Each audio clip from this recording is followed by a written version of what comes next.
Olá pessoal, estamos iniciando mais um episódio do Conexões 360 Graus, do blog do Ian Luca, o Conexões, que é uma série digital aqui do blog, onde nós recebemos políticos, figuras da política pernambucana, para debater o nosso Estado, para debater a política, para debater as construções que estão sendo feitas na atualidade. E hoje nós temos a alegria de receber a vereadora Cari Santos, do PT, da cidade do Recife, que vai bater um papo com a gente, falando também sobre diversos temas que tangem a nossa política. Cari, muito obrigado por estar aqui, por aceitar o convite. É um prazer imenso te receber nesse espaço e certamente será um bate-papo muito bacana.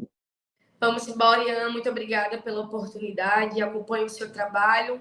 Um jovem que tem um futuro promissor no jornalismo que a gente segue por aqui, para que a gente consiga bater uma bola sobre Recife, Pernambuco, sobre o Brasil. Eu estou aqui de coração aberto. Vamos embora. E Cari que tem uma atuação que não só se limita à cidade do Recife. Embora vereadora, Cari mantém uma articulação a nível nacional junto com o seu partido, que é o Partido dos Trabalhadores e das Trabalhadoras. Recentemente esteve em Brasília e nós vamos ter oportunidade para falar sobre isso. Mas antes eu queria fazer uma breve apresentação sobre Carina Santos. Cari Santos, que é vereadora do Recife pelo PT, como nós dissemos, foi eleita agora no ano de 2024 com 9.321 votos, tornando-se a vereadora mais jovem da história do partido na cidade, e a sua trajetória é marcada pela militância estudantil, atuação como comunicadora popular e a defesa dos direitos da periferia, mulheres e trabalhadores. Destaca-se também pela defesa dos direitos da juventude, como nós mencionamos, além de se posicionar fortemente em favor dos direitos humanos e da participação popular nos processos políticos. Fiz meu dever de casa direitinho, cara. Tem mais alguma coisa que você gostaria de acrescentar? Tem bastante pauta, mas falar sobre direitos humanos, participação popular, que é uma pauta que a gente traz no nosso mandato, defesa das mulheres, juventude, periferia, mobilidade urbana. Então, a gente tem várias áreas de atuação e vários projetos que a gente apresentou na cidade do Recife para poder tocar positivamente a vida do povo da nossa cidade. E para a gente iniciar nosso bate-papo, cara, eu queria que você comentasse um pouquinho sobre esse esse primeiro ano que se passou. Nós estamos aqui no mês de março, mas você está aí há um ano atuando na Câmara do Recife. Você já atuava na política, mas dessa vez na política institucional, dentro da Câmara, com as articulações, com a convivência. E eu queria que você trouxesse para nós um balanço de como você avalia esse primeiro ano de mandato, esse ambiente que, de alguma forma, se demonstrou hostil à presença de mulheres. Como é que você faz essa avaliação? Acho que foi bem introduzido a questão que eu não cheguei na política agora. Eu sou militante desde 17 anos de idade e tenho mais de 10 anos dedicado à luta do Partido dos Trabalhadores e sempre atuei muito na militância, nos bastidores, com comunicação popular, e eu passei a ser conhecida aqui na cidade do Recife, a nível estadual, até a nível nacional, por conta das pautas que eu trazia aqui através das redes sociais. Consegui ser eleita vereadora da cidade do Recife, a mais jovem pelo Partido dos Trabalhadores, e o desafio foi porque foi a minha primeira experiência. Eu nunca vim da política institucional, eu não tenho nenhum padrinho, eu não tenho nenhum sobrenome, então era a minha primeira vez enquanto mandato de vereadora. Muitos desafios, são 94 bairros para a gente poder cuidar, uma população com mais de 1 milhão de habitantes, e a gente precisa cuidar de uma cidade que tem seus desafios, assim como a política teve um desafio para mim, principalmente sendo uma mulher jovem, vindo da periferia. A violência política de gênero perpetuada diante da ausência de mulheres na Câmara de Vereadores. Quando a gente vê uma Câmara com 37 vereadores, onde 30 são homens e apenas 7 são mulheres, e desde a história da cidade do Recife, da fundação da Câmara de Vereadores, que a gente só teve até agora 24 mulheres. Só nessa legislatura a gente tem 30 homens sendo vereadores, e toda a história da cidade do Recife só teve apenas 24 mulheres. Recentemente, a Câmara inaugurou um banheiro feminino, ainda a gente está em processo de adaptação para que a gente traga esse ambiente mais inclusivo para as vereadoras que são mães, para as funcionárias da Câmara. A gente não tem um fraudário, a gente não tem um espaço reservado para poder fazer esse acolhimento de criança, mas a gente leva em consideração também que a Câmara não tem espaço, né? A gente vê aquela estrutura toda grande, mas é uma Câmara ainda que precisa de adaptação por uma questão estrutural mesmo, mas que é preciso eu trazer esse debate e que o cenário ele é de tamanha violência, né? Quando você vê vereadoras tentando ser silenciadas, quando a gente sobe à tribuna, quando a vereadora fala, os vereadores saem, ou muitas vezes eles ficam fazendo muita zoada, é muita intimidação, o comportamento de um vereador com outro vereador é totalmente diferente quando é com outra vereadora, e que a gente vem denunciando a violência política de gênero que as mulheres vêm enfrentando na Câmara de Vereadores. É por causa disso também que existem poucas mulheres na política. Perfeito. E, claro, um ano já foi suficiente para você sentir bastante como é que funciona ali dentro da Câmara de Vereadores, mas também foi um ano que se teve muitos embates. E aí é uma coisa que eu costumo sempre tratar quando tenho oportunidade, é que ali é um ambiente de debate, ali é um ambiente de ideias, é um ambiente até de sentimentos, porque quando você está no plenário, você está ali expondo suas ideias, está expondo suas opiniões, mas tem um limite entre o debate ideológico e tem um limite quando a gente parte para agressão, quando a gente parte para violência. E aí eu queria saber de você, na sua avaliação, se a política, não só pernambucana, mas brasileira, nós estamos vendo aí em Brasília muitas pautas fervendo, por exemplo, na Comissão de Mulheres, se a política ela virou refém desse discurso de ódio e da violência de gênero, ou ainda existe uma certa esperança para conseguir vencer essas limitações? A política, ela se alimenta desse tipo de discurso. Esse espaço é ocupado por homens. Quando a gente olha o Estado na sua figura, é composto por homens. Os espaços institucionais são ocupados por homens. As mulheres não estão inseridas nos espaços de poder. Apesar da gente ser a maioria, apesar da gente tomar as decisões do nosso país e influenciar no cenário político-eleitoral, a gente não consegue estar nos espaços de poder. E também a gente sabe que não basta simplesmente ser mulher. Tem que ser mulher de esquerda, compromissada com a luta das mulheres, não só aqui na cidade do Recife, mas em Pernambuco e no Brasil. As mulheres, elas passam por violência no cotidiano e cada vez que ela tenta assumir algum posto de visibilidade ou chegar num espaço de poder, ela vai ser violentada através de muitos vereadores ou de deputados para poder invisibilizar o trabalho de uma mulher que chegou naquele local. Então, para mim, chegar até aqui foi muito difícil. Prova esta que, desde a fundação da Câmara de Vereadores, que a gente só teve 24 vereadoras da história da cidade de Recife. E isso a gente precisa trazer com um tom de denúncia, porque isso é um instrumento para que a gente consiga trabalhar a defesa da classe trabalhadora, e a gente tem pesquisas que as mulheres tendem a se preocupar com políticas públicas que tocam a vida do povo e que a gente precisa entender que o lugar da mulher é onde ela quiser. Então, eu luto não só para que eu esteja hoje na Câmara de Vereadores, eu luto para que outras mulheres possam chegar aonde eu assento hoje, onde eu tenho, na verdade, uma cadeira e onde eu sento lá na Câmara de Vereadores da cidade do Recife.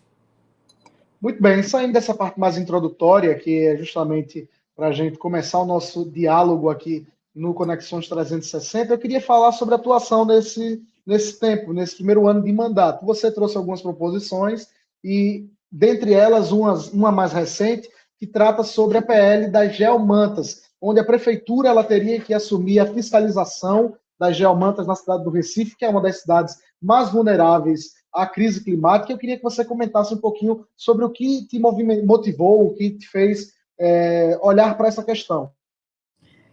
Eu acho que é muito importante a gente ressaltar que a gente tem várias proposições para a cidade do Recife, proposições que são importantes, efetivas e que podem transformar e melhorar a vida do povo da cidade do Recife. Eu me lembro que um dos primeiros projetos que eu protocolei foi pedindo o fim da escala 6x1 na cidade do Recife, trabalhando a questão da redução da jornada de trabalho. A gente também criou um projeto para que a gente possa pautar a questão da geomanta na cidade do Recife, para a gente poder fazer também uma comissão. Eu fiz um pedido para que a gente possa fazer uma comissão para poder discutir a questão da crise climática na cidade do Recife, que é a cidade mais vulnerável do Brasil, a crise climática, a 16ª capital do mundo. Então, a gente veio com essa discussão inicial, como outros projetos que tangem a questão da justiça climática, e tem o PL da geomanta, por quê? Recife é a capital da geomanta no Brasil, que é referência, e essa geomanta, ela tem um caráter emergencial, e que ela tem um prazo de validade, ela tem, em média, 5 anos de durabilidade. E que, se você não fazer todo o processo de forma correta, essa geomanta ela pode perder o prazo de validade. Não é porque ela está dizendo que a geomanta tem 5 anos que ela vai atender a função dela. Então, se você não fizer toda a preparação para poder fazer a aplicação, muitas pessoas podem dormir tranquilamente e achar que elas estão protegidas, sendo que elas não estão. É preciso que a gente faça com que o poder público municipal fiscalize todas as geomantas da cidade de Recife. O nosso mandato fez o monitoramento de todas as geomantas da cidade de Recife. Isso foi um trabalho muito grande que a gente fez ano passado. A gente fez um estudo sobre geomanta. A gente trouxe essa discussão também abrindo o campo com a Universidade Federal de Pernambuco, e que o projeto é muito simples e ele é muito direto. A gente precisa exigir que o poder público municipal fiscalize as geomantas da cidade do Recife. O nosso projeto pede que tenha a fiscalização, caso seja constatado que aquela geomanta ela não atende à sua funcionalidade, a gente precisa substituir essa geomanta. Se tem uma geomanta que verificou que ela está num bom estado, que ela está cumprindo a sua função, essa geomanta ela precisa ficar em monitoramento. Porque tem geomanta que passou mais de 5 anos e que ela está cumprindo a sua funcionalidade. Só que, para isso acontecer, a gente precisa da Defesa Civil, a gente precisa de uma fiscalização, a gente também precisa que esses dados sejam divulgados para as pessoas da cidade do Recife. Porque a geomanta ela é como se fosse uma lona mais resistente e ela serve como uma camada para poder fazer com que não haja infiltração, para poder conter deslizamento de terra. Só que se essa geomanta estiver rasgada, se ela estiver perfurada, se ela tiver com uma vegetação, e se tem vegetação é porque ali teve água, não teve o tratamento necessário para poder aplicar essa geomanta, ela vai ficar perdendo a função dela. As pessoas vão continuar dormindo tranquilamente, porque ali tem uma geomanta, mas se a gente não tiver o acompanhamento dela, e se ela não estiver cumprindo a sua função, ela pode simplesmente estar ali, as pessoas vão ficar tranquilas e pode ocorrer um acidente. E a gente não sabe. Então, para que a gente consiga assegurar a vida das pessoas da cidade do Recife, a gente precisa que tenha essa fiscalização e que esses dados sejam divulgados. A gente também pediu um requerimento para que aumentasse o nível, o número de agentes da Defesa Civil, pedindo para que fosse feito novamente um concurso, para que a gente pudesse cuidar da cidade do Recife, porque mais de 60% da nossa cidade é a área de morro. Então, é a área de vulnerabilidade social, e que a gente precisa proteger essas pessoas. Então, se a gente tem um mecanismo que a gente consegue, a curto e a médio prazo, proteger as pessoas da cidade do Recife, a gente tem que, de fato, ter uma fiscalização para ver se essa geomanta está cumprindo a sua função, para que a gente não coloque em risco as pessoas da cidade do Recife. E é interessante esse ponto que você traz para a gente, que aí abre margem para muito debate, sobretudo, por exemplo, do ponto que você falou, que é a defesa do aumento do número de agentes da Defesa Civil, porque é uma força muito importante no município, no estado todo, mas no município do Recife, já que é uma das áreas mais atingidas com a mudança climática, não é isso? Isso, e também eu acho que é importante salientar que muitas pessoas não têm oportunidade de conhecer, de fato, a cidade do Recife. Eu, enquanto vereadora, eu tive a oportunidade de conhecer quais são os problemas da cidade do Recife, quais são as áreas vulneráveis. E a gente sabe que a cidade do Recife não é uma cidade plana. Ela é uma cidade alta. Ela é cercada por morros. Mais de 60% da nossa cidade, das pessoas, elas vivem em área de vulnerabilidade, em área de risco, que é cercada por área de morro, e que a gente precisa de um grande quantitativo da Defesa Civil, porque eles não trabalham só em tragédia. O trabalho da Defesa Civil é com prevenção. Se a gente não tem uma quantidade de funcionários para fazer esse tipo de fiscalização, a gente consegue retardar aquele processo de proteção que a gente poderia fazer para as pessoas que moram em área de risco e que muitas vezes termina com que as pessoas só conheçam a Defesa Civil quando tem alguma grande tragédia, mas é muito pelo contrário. A Defesa Civil ela trabalha com prevenção, mas para que ela consiga atuar de maneira mais abrangente, a gente precisa aumentar o número e também valorizar esses profissionais que são tão importantes para a nossa cidade. Falando agora de outro projeto do teu mandato, Kari, que é a respeito da mudança do nome do viaduto que corta aí a zona oeste, que dá acesso à zona sul da cidade do Recife, que é o antigo viaduto Presidente Médici, né, que faz referência a um dos presidentes que foram, enfim, durante o período da ditadura militar, e aí você entrou com a proposição e conseguiu, através dela, mudar o nome do viaduto. Eu queria que você comentasse um pouquinho sobre por quê, o que é que te motivou a isso. Claro que tem um discurso mais ideológico de defesa, você é do Partido dos Trabalhadores, mas também existem aí vários outros fatores culturais que você talvez queira pontuar. Então, compartilha com a gente a tua opinião sobre essa mudança e por que ela é importante na cidade do Recife. Acho que é importante resgatar a história.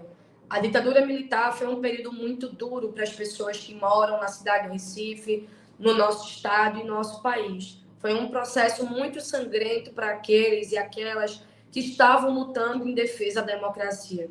A cidade do Recife, o estado de Pernambuco, foi grande palco das grandes revoluções.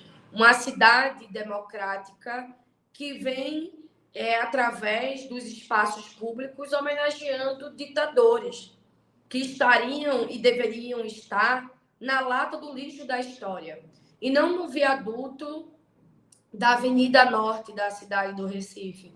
Então, a gente fez duas ações, na verdade. A gente fez um requerimento e fez um projeto de lei. Só que o requerimento foi atendido antes mesmo que o projeto de lei entrasse em votação, e a gente pediu para alterar esse nome do viaduto para o nome da professora Naide, que foi uma das primeiras mulheres a passar na universidade, no curso de medicina, que trabalhou a questão do combate à fome, das desigualdades sociais, foi perseguida durante a ditadura militar. Então, é muito importante a gente resgatar quem foi que construiu de forma positiva a nossa história. Trazer o nome da professora Naide e substituir o nome de uma professora e tirar o nome de um ditador é um ganho positivo para uma cidade que tem cultura e que tem história e que a gente precisa sempre lembrar para que a gente nunca esqueça o que foi a ditadura militar. Perfeito, Kari.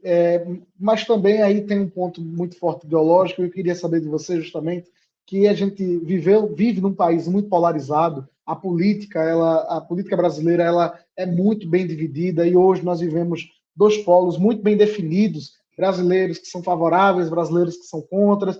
Praticamente hoje todo mundo tem uma opinião para tudo. Mas eu queria saber de você se, na tua análise, o eleitor, de fato, existe uma fadiga com os discursos mais identitários, com esse discurso mais carregado de identidade, como você mesmo pontuou aí, se existe uma fadiga desse eleitor, porque, em contrapartida, a polarização, também temos um número de pessoas também que querem ver um resultado concreto. Nós tivemos, de um tempo para cá, a retomada de políticas públicas com o governo Lula, que você pode até falar também sobre isso, políticas públicas voltadas ao combate à fome, enfim, que venham trazer resultados concretos para a população. E aí, você, na tua análise, existe uma fadiga do eleitor com esse discurso mais identitário na política? Ele está preocupado se é Bolsonaro, se é Lula, ou ele está preocupado em ter um emprego garantido, em ter resultados mais concretos na sua vida? Existe um descontentamento na política por parte da população e esse sentimento ele é legítimo, porque existem bons políticos e existem maus políticos. A questão é que a política, da forma como ela é instrumentalizada no país, ela é feita de maneira proposital para trazer uma aversão da população à política, para com que as pessoas elas não participem da política. Se elas não participam da política, elas não vão entender o que acontece na Câmara dos Vereadores, elas não vão entender o que acontece num Congresso Nacional.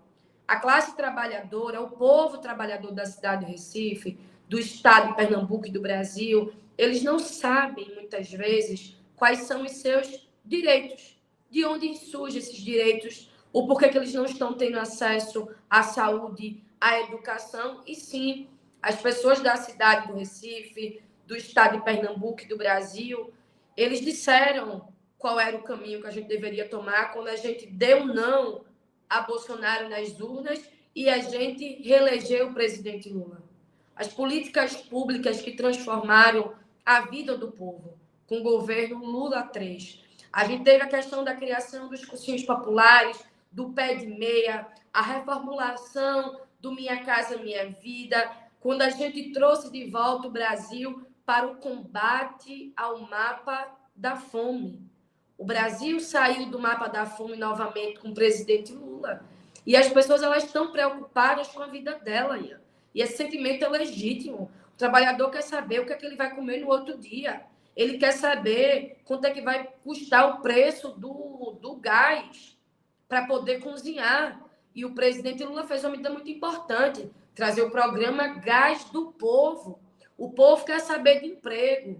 O povo teve a oportunidade de ter hoje o presidente Lula para que a gente pudesse reduzir o índice de desemprego, para que a gente pudesse trabalhar a questão da redução da jornada de trabalho, que é uma proposta do presidente Lula e é uma proposta do nosso mandato. Esse foi o primeiro projeto de lei que eu protocolei na Câmara, porque o povo trabalhador está cansado de trabalhar numa jornada exaustiva. Tem pais que veem mais os patrões do que os próprios filhos. É inadmissível o povo trabalhar 6 dias na semana, só ter um dia de folga, pegar um transporte público lotado, 2 horas no trânsito, em média, trabalha numa jornada exaustiva, mais 2 horas para poder voltar, volta em pé, a mulher chega em casa, tem que cuidar do menino, cuidar da comida, cuidar da marmita, lavar a roupa, organizar a casa para poder dormir e no outro dia trabalhar.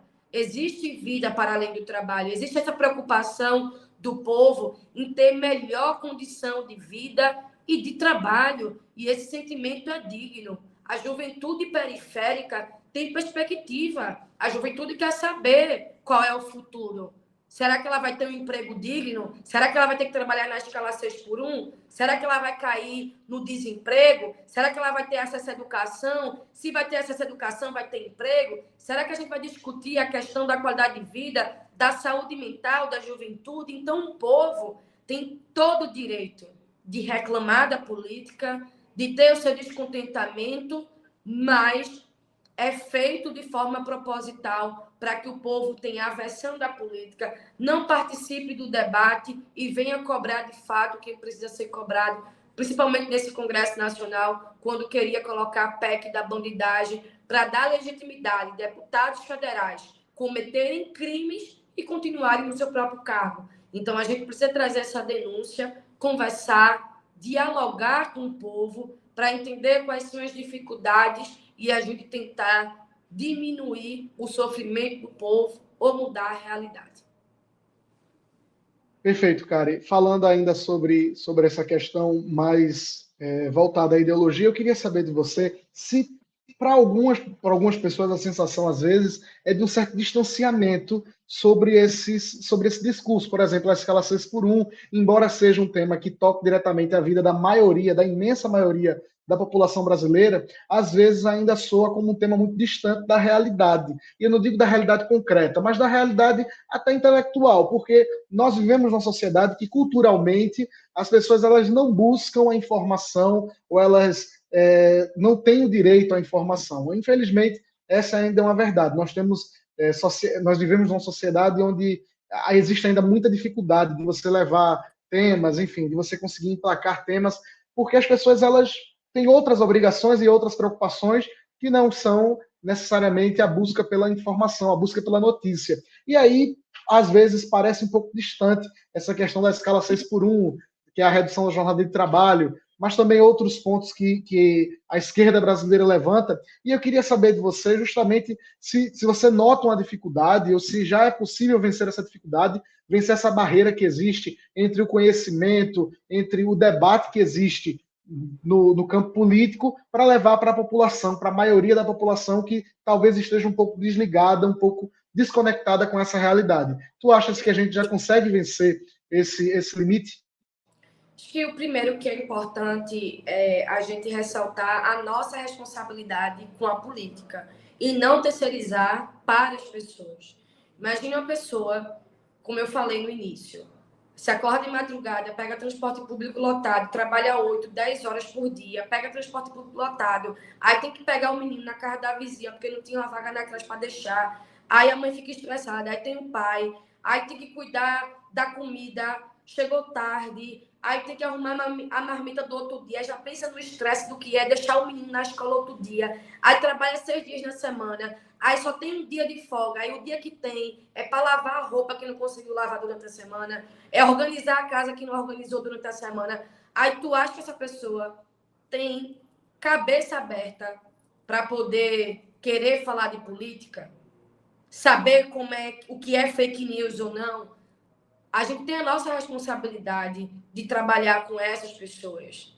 E a gente não pode terceirizar e dizer, mas um pobre de direita, mas fulaninho é burro demais. Não é sobre ser burro.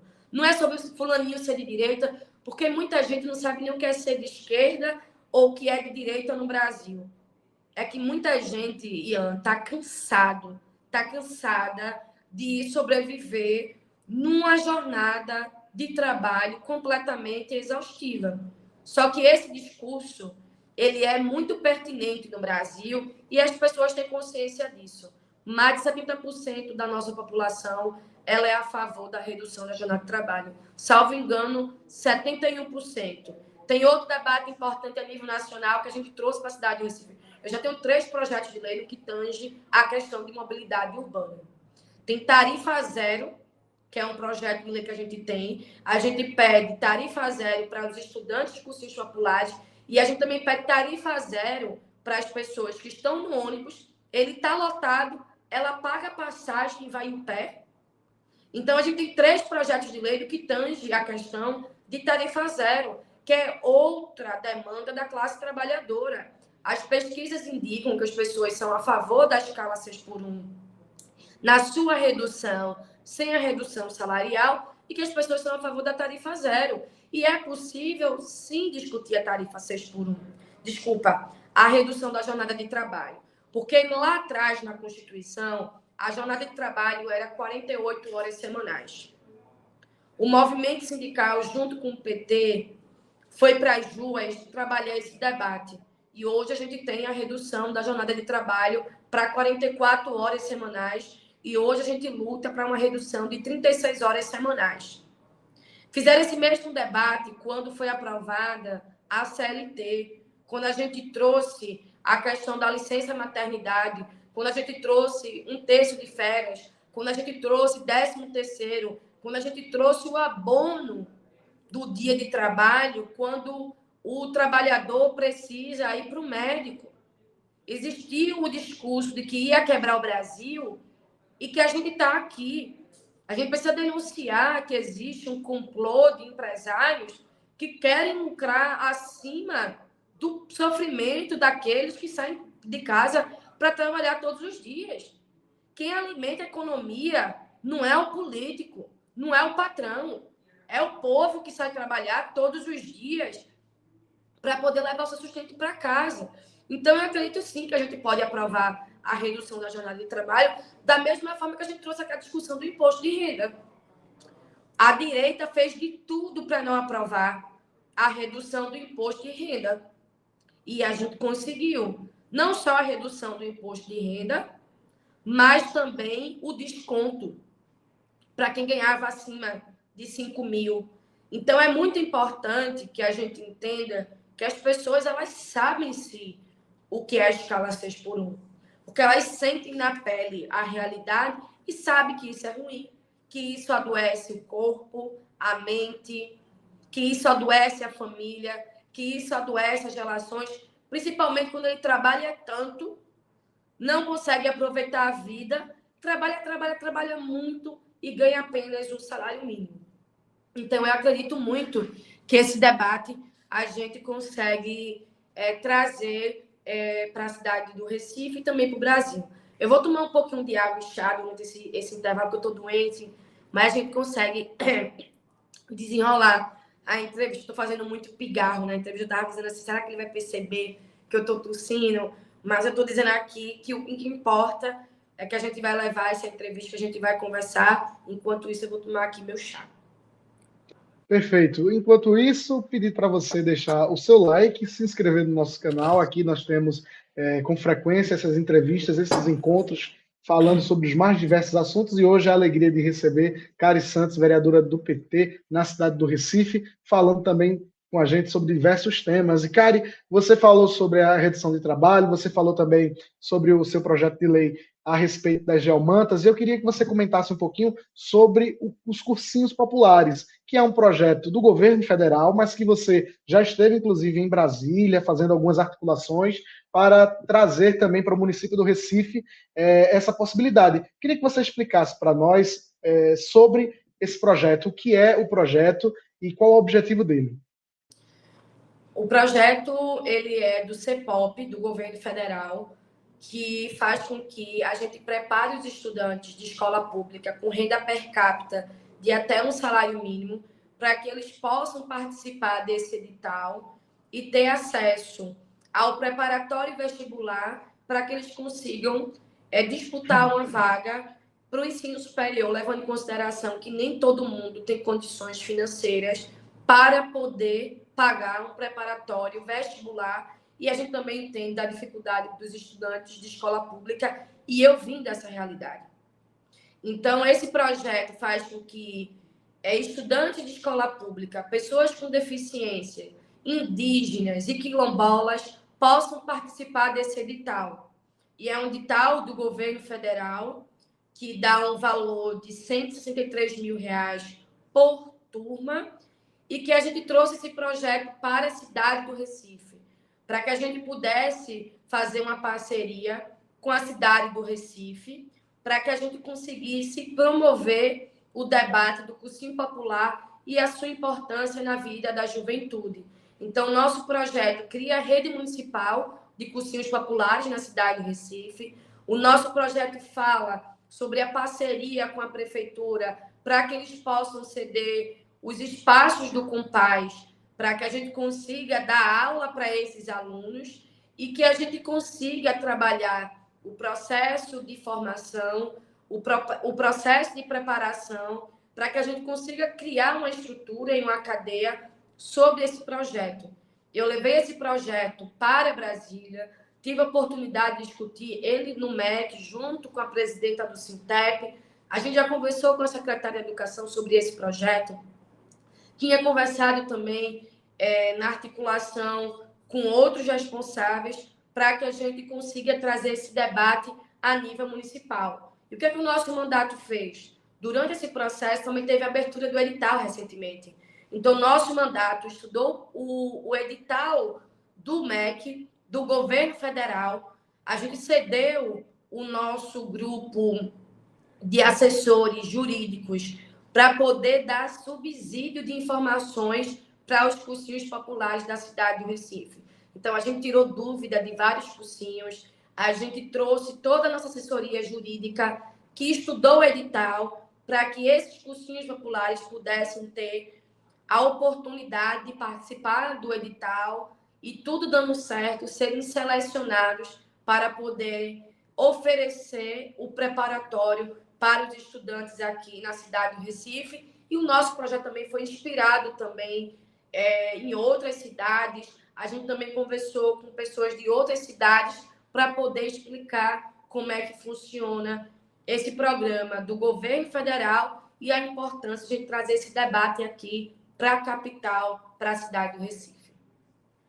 Cara, e falando agora sobre o governo federal na gestão do presidente Lula, nós estamos aí no terceiro mandato do presidente, ele já confirmou que ele é pré-candidato à reeleição, vai tentar novamente seguir para um quarto mandato, mas em compensação nós tivemos um certo avanço da direita, da extrema-direita aqui no Brasil. As últimas pesquisas elas não foram tão favoráveis ao presidente Lula.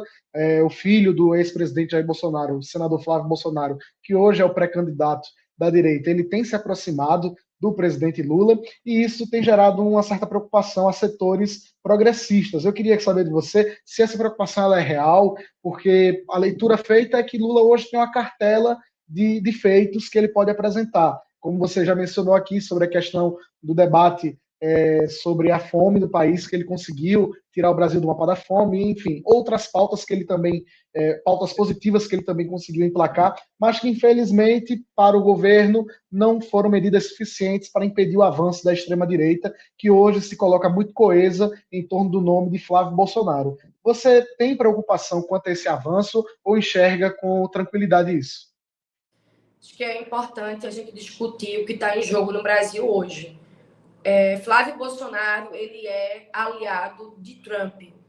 Trump está trazendo guerras para outros países, influenciando, trazendo fome e trazendo miséria, que é isso que acontece quando um presidente de um país decide invadir outro país. Crianças morrem de bomba, de fome, de sede, e que essa aliança de Bolsonaro, de Flávio Bolsonaro, junto com Trump, é algo prejudicial no Brasil e que a gente precisa discutir. Eu tenho certeza que o presidente Lula ele vai ganhar esse processo eleitoral porque o povo consegue reconhecer o presidente Lula enquanto uma grande liderança, enquanto um presidente que sempre se preocupou com o povo e que sempre colocou o povo no orçamento. A gente tem várias políticas públicas, vários programas sociais que o povo consegue sentir a realidade e a mudança no Brasil. Só que eu vejo esse cenário de maneira preocupante, porque a extrema-direita ela trabalha com a manipulação, propagação de fake news e utiliza o descontentamento das pessoas para poder jogar as pessoas contra si mesma.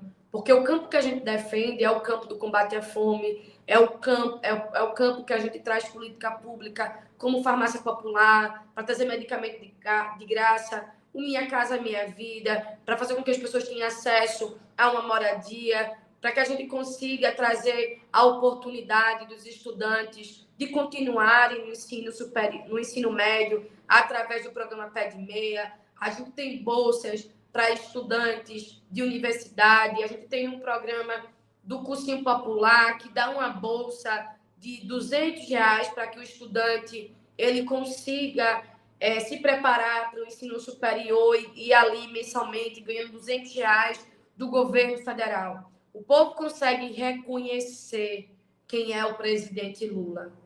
Mas o descontentamento com a política atrapalha muito esse processo. Muitas pessoas, pela vida que elas encontram, elas não conseguem muitas vezes sentir os impactos positivos do governo federal, porque quando chega no estado, quando chega na cidade, por conta da disputa política, muitos governadores e prefeitos não trazem a política como se fosse o presidente Lula trazendo para o estado, trazendo para a cidade. Ele fala sobre si. Se ele falar sobre si, o povo não vai achar que foi o presidente Lula que trouxe tal política para poder transformar a vida dele. Ele vai achar que foi o governador, que foi a governadora, que foi o prefeito, que foi a prefeita. Muitas vezes vai confundir, vai achar que foi o vereador, que foi a vereadora, e que esse não é o papel do vereador. O papel do vereador é legislar e fiscalizar o poder executivo. Então, a gente vê que existe uma mobilização feita de forma proposital para tentar impactar o resultado das eleições com a interferência de Trump e que cabe o papel de nós, parlamentares, trazer a realidade do povo para quem está transformando e quem tem compromisso com o povo, que é o presidente Lula. Por isso que eu sempre bato muito na tecla das políticas públicas, eu sempre trago denúncias, eu sempre trago o presidente Lula para dentro da cidade do Recife. Por exemplo, o senador Humberto Costa destinou 10 milhões de emendas para que a gente consiga construir o Hospital da Infância. Esse Hospital da Infância ele vem com subsídio do governo federal. Os últimos habitacionais que a gente entregou aqui na cidade do Recife, pelo Minha Casa Minha Vida, o que a gente entregou tem subsídio do governo federal, o que a gente vai entregar tem subsídio do governo federal. Quando a gente teve um complexo educacional de creche na Várzea, que também teve incentivo do governo federal. Então, é muito importante a gente dizer as parcerias que o governo federal vem fazendo aqui no estado de Pernambuco e na cidade do Recife.